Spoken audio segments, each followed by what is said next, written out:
Quand on regarde le ciel, on voit des étoiles, on voit des planètes, et parfois même la Voie lactée. Mais ce qu'on ne voit pas, c'est à quel point l'univers est vaste. Aujourd'hui, on va parler de distance. Pas de distance qu'on fait en voiture ou à pied, on va parler de distance cosmique. Alors accrochez-vous, on part en voyage.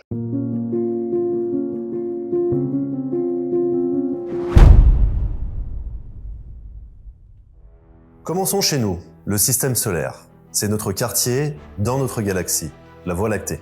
On pourrait dire que sa taille est en rapport avec une petite rue dans Paris. Il est composé de notre étoile, le Soleil, de 8 planètes, de comètes et d'astéroïdes. Et bien sûr, de nous, la Terre.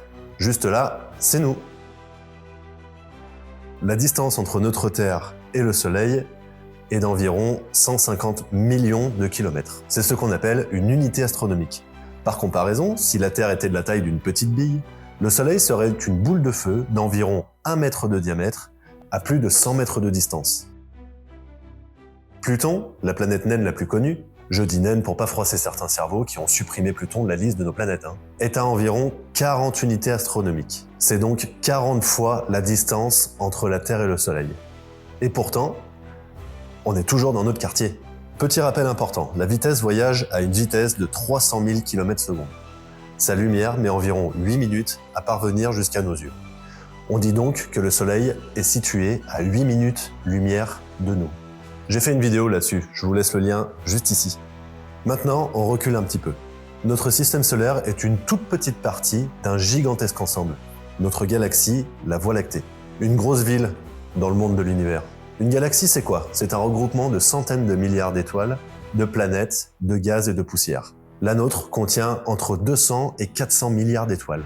Le Soleil est situé à environ 27 000 années-lumière du centre de notre galaxie. Et la Voie lactée fait environ 100 000 années-lumière de diamètre.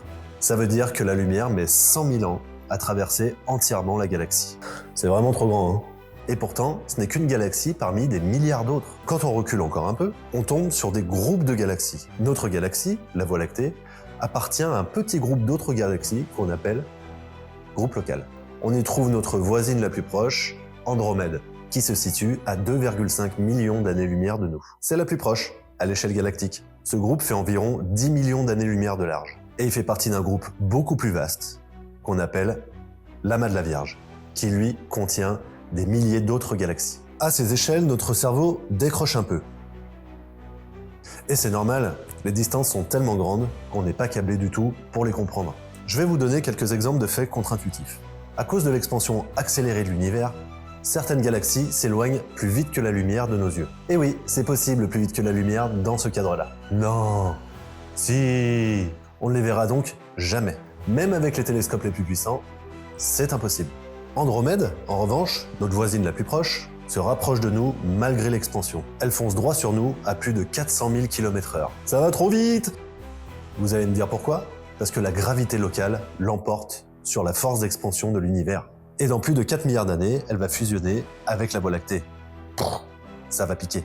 Encore plus impressionnant, on sait grâce au télescope Hubble que l'univers observable contiendrait 2000 milliards de galaxies. Autant, t'es sûr?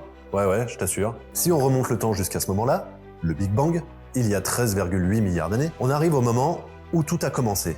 Le moment où la matière, la lumière et le temps ont commencé à se structurer pour évoluer jusqu'à nos jours. Mais je vous ferai une vidéo sur ce Big Bang. La nuit, le ciel semble un peu vide. On peut voir environ 2000 étoiles quand il fait beau. Mais si vous tendez le doigt dans une région du ciel, eh bien derrière ce doigt se cachent des milliards d'étoiles. Autant que ça, le vide du ciel, c'est qu'une illusion. Ce voyage à travers les distances cosmiques nous montre une chose, notre place est minuscule, mais pas si insignifiante que ça. C'est justement parce que nous sommes si petits que comprendre tout ça est si grand. Merci d'avoir voyagé avec moi dans l'espace et le temps. Si ce genre de sujet vous passionne, abonnez-vous pour d'autres explorations. À bientôt et gardez la tête en l'air!